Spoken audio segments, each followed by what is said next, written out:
कामचोर देवरानी। एक बार की बात है, सुषमा अपने पूरे परिवार के साथ खुशी खुशी मोहन नगर में रहती थी। उसकी 2 बहुएं थी, पल्लवी और शिवानी। एक दिन दोनों बहुएं रसोई में काम कर रही होती है कि तभी उनकी सास सुषमा उन्हें बुलाती है। अरे बहू, जरा इधर तो आना। शिवानी, जरा जाकर देखना सासू माँ क्या कह रही हैं। दीदी आप ही देख लो ना जाकर, आपको भी तो सुनाई दे रहा है। अरे मैं आटा गूंद रही हूँ ना, तुम चली जाओ। हाँ तो मैं भी तो सब्जी काट रही हूँ ना दीदी।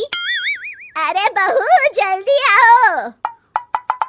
ओह, ये तो जाएगी नहीं, मैं ही जाकर देखती हूँ कि क्या करना है। पल्लवी सुषमा के कमरे में जाती है। जी मम्मी जी, क्या हुआ?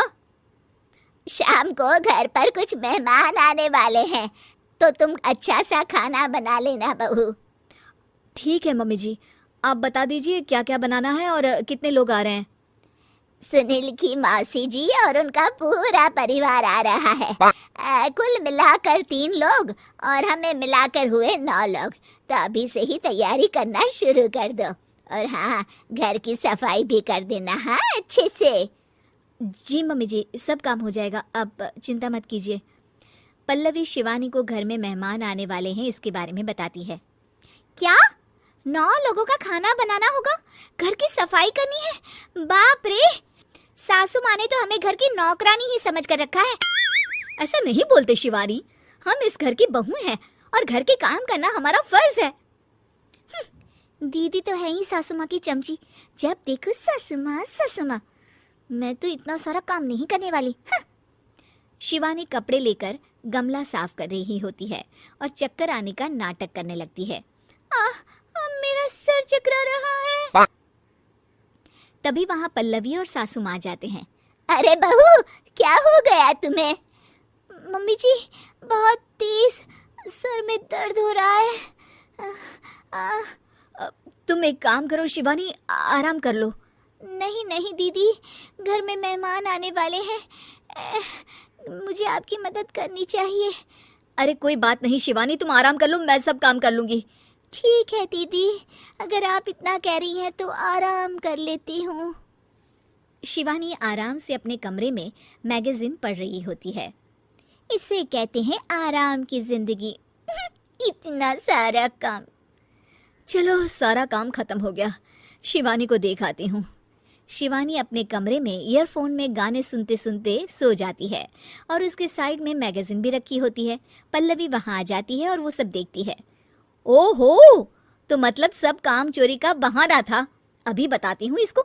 घर का सारा काम मुझे करना पड़ा और ये महारानी यहाँ मैगजीन पढ़ रही है, गाने सुन रही है। पल्लवी रसोई से एक प्लेट और चम्मच लेकर आती है और शिवानी को थाली बजाकर उठाने लगती है। शिवानी अचानक से उठती है। उठ गई महारानी, गाने भी सुन लिए, मैगजीन भी पढ़ ली। तुम तो बहुत बड़ी झूठी निकली शिवानी। तुमने सर दर्द का बहाना बनाया ताकि काम करने से बच सको। हाँ, बनाया बहाना, तो क्या करती, इतने सारे काम करती। मुझे कोई शौक नहीं है चापलूसी का। क्या चापलूसी? तुम्हें लगता है कि मैं सारे काम चापलूसी के लिए कर रही हूँ? और नहीं तो क्या। तभी वहाँ सासू माँ आ जाती हैं। अरे बहू, वो लोग बस आने ही वाले हैं, तुम तैयारियां कर लो। जी सासू माँ, तुझे तो मैं बाद में देखती हूँ। सब खाना खाने बैठते हैं और खाना शुरू करते हैं। तभी सुनील की मौसी बोलती है। वाह भाई वाह, खाना तो बहुत ही अच्छा बना है सुषमा जी, एक एक चीज में क्या स्वाद है। ये सुनकर शिवानी मुंह बना लेती है। उसे अपनी जेठानी की इतनी तारीफ रास नहीं आती। आपकी बहुएं तो बहुत ही अच्छा खाना बनाती हैं।